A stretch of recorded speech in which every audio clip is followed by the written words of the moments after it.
সাল্লাল্লাহু আলাইহি আল্লাহ 114টা সূরা দিলেন। রাসূল প্রতিদিন পড়তেন 9টা সূরা। কয়টা? 9টা পড়তেন।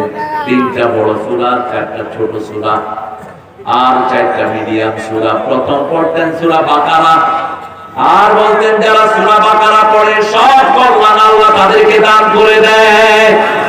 যে সূরা বাকারা একবার পড়বে 3 দিন তার ঘরের দিকে শয়তান তাকাবে না, উকিও মারবে না। এজন্য আপনার ঘরটাকে যদি কোরআনের আন্ডারে আনতে চান, বাচ্চাগুলোকে বিনয়ী বানাতে চান, মেয়েদেরকে পর্দাশীলা করতে চান, আপনি পড়েন আলিফ লাম মিম যালিকাল কিতাবু লা রাইবা ফীহি হুদাল লিল মুত্তাকিন আল্লাযীনা ইউমিনুনা বিল গায়বি ওয়ায়ুকিমুনাস সালাতা ওয়া মিম্মা রাযাকনাহুম ইউনফিকুন। কার কথা? আল্লাহ বলছেন আলিফ লাম মিম যালিকাল কিতাব, ওই কিতাব যার মধ্যে কোনো সন্দেহ। আমরা বলি আল্লাহ বলছেন সন্দেহ নাই। আর আমাদের দেশের কিছু দরবেশ বলে সমস্যা আছে। দরবেশের নিয়ে গেছে কিছু হুজুর, দরবেশ গিয়ে কয় আমি সহিহ হাদিস আর সহিহ কোরআন মানি। এবার হুজুররা স্লোগান শুরু। এরপরে দরবেশে কয় সবকিছুতে সমস্যা আছে, কোরআনেও সমস্যা আছে। আপনারা বলেন কোরআনে কি কোনো সমস্যা আছে? আল্লাহ বলছেন সন্দেহ হই নাই, ঠিক না ঠিক? তুই সমস্যা পাইনি কই? কত রকমের নেতার জন্ম হয় আমাদের দেশে। আরেক নেতা ফট করে ওটা কয় কোরআনে রাজনীতি নাই। কথা কন না কেন? তুমি ভাই কোরআনটা পড়ো। কোরআনটা সবার জন্য মুক্ত। যে কোনো মানুষ এটা পড়ার অধিকার রাখে কিনা? মানুষ হলে তোমার জন্য কোরআন হুদাল লিন্নাস ওয়া বায়িনাতিন মিনাল হুদা ওয়াল ফুরকান। তুমি মানুষ, তুমি যদি হেদায়েত চাও কোরআনের কাছে আসো। 24 ঘন্টা তোমাকে হেদায়েত দেওয়ার জন্য কোরআন তৈরি আছে না? না। আমরা সূরা বাকারা পড়ব তো, দেখি কারা কারা পড়তে পারবেন দেখি। হ্যাঁ, কষ্ট হচ্ছে অনেক। আল্লাহ হাতগুলো কবুল করে। বলবেন তো আপনারা? আমি কিভাবে আপনাকে বুঝাবো বলেন? আপনি সূরা বাকারা পড়বেন, আপনি থাকবেন ধরেন গাবুরাতে, আপনার মেয়ে সাতক্ষীরা। আপনি শুনলেন মেয়ে অসুস্থ, আপনি গাবুরা থেকে সূরা বাকারা পড়বেন, সাতক্ষীরা মেয়ে ফোন করে বলবে আপা আমি সুস্থ হয়ে গেছি। এইগুলো সূরা বাকারা। সূরা বাকারা পড়বেন, আপনার ঘরে যদি কোনো লোক আক্রমণ করতে আসে আল্লাহ নিজে স্বপ্নে আপনাকে ইন্ডিকেট করে দিবেন তোমার ঘরে হেফাজত করবে। সূরা বাকারা যে কত পাওয়ারফুল।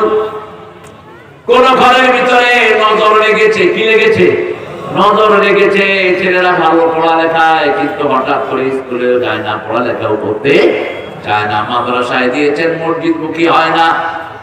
এই ছেলেদের জন্য নজর লেগেছে। আবার কেউ কেউ তাবিজ করে, জাদু করে, আছে না নাই? আপনার বাচ্চাদেরকে যদি কেউ নষ্ট করে সূরা বাকারা পড়বেন, বাচ্চাদেরকে হেফাজত করে দিবেন কে?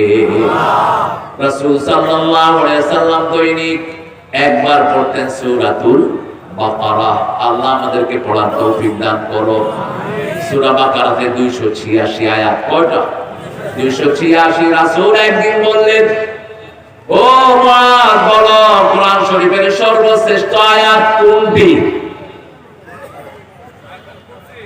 ওমর ফারুক দাঁড়িয়ে আছেন মদিনায়, যেখানে ইসলাম কায়েম হয়, নেতারা জাগ্রত থাকে, কর্মীরা ঘুমায়। আর যেখানে ইসলাম থাকে না, নেতারা ঘুমায়, কর্মীরা জেগে থাকে। মদিনার মসজিদে নববীতে এশা পড়লেন, এশা পড়ালেন ওমর। এশা পড়ানোর পরে মদিনার রাস্তায় রাস্তার টহল দিচ্ছেন আর বলছেন, ফোরাতের তীরে যদি কুকুরও না খেয়ে মারা যায় আমি ওমরকেই জবাব দিতে হবে। আজকে আমাদের নেতাগুলো কেমনে চুরি করে আমার মাথায় ঢোকে না। এই সাতক্ষীরার সদরের এমপি ছিল শামসুর রহমান, ছিল কি না? চিনতে? তুমি কখন আসছো?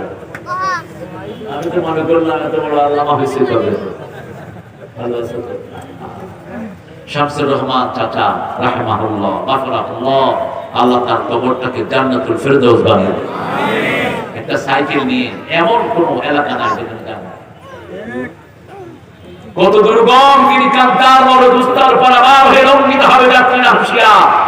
সাতক্ষীরার মাটি যে কি কঠিন ছিল, খিরা খাওয়া ছাড়া তার উপায় নেই।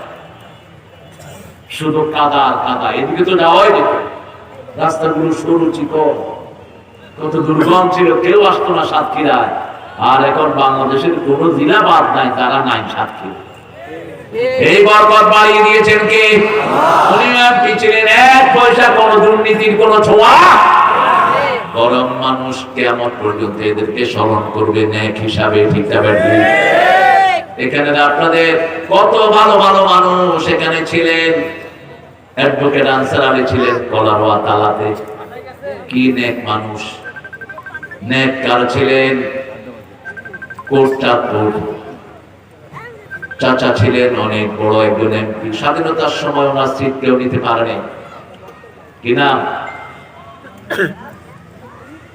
ওনার নাম ছিল না সাতক্ষীরার, ওনার নাম আসবে, মাথায় আসবে ইনশাআল্লাহ। আমার আব্বার সমসাময়িক ছিলেন, আমি ওনার আদর পেয়েছি। ওনার ছেলে একটাকে ট্রাক চাপা দিয়ে মেরে ফেলেছে। এলাকার লোকেরা ট্রাক ড্রাইভারকে ধরে খুব মেরেছে, মেরে গাছের সাথে বেঁধে রাখছে।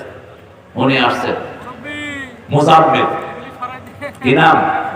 মোজাম্মেল হক। তিনি আসলেন, এসে বললেন কি হয়েছে? কই যে আপনার ছেলের মেরে ফেলছে। উনি ট্রাক ড্রাইভারের বাঁধগুলো খুললেন, খুলে ওর পায়ে পড়লেন। কয় বাবা তোমার কোনো দোষ নাই, আমার ছেলেটা এইভাবে তার মৃত্যু আল্লাহর পক্ষ থেকে বরাদ্দ হয়েছে, এরা তোমাকে মেরেছে, আমি তোমার পা ধরে মাপ চাচ্ছি। ট্রাক ড্রাইভার কাঁদতে কাঁদতে শেষ। ট্রাক ড্রাইভার বলছে জীবনে মানুষ দেখেছি, এরকম ফেরেশতা দেখিনি। এই হলো নেতা। এরা কি নেতা?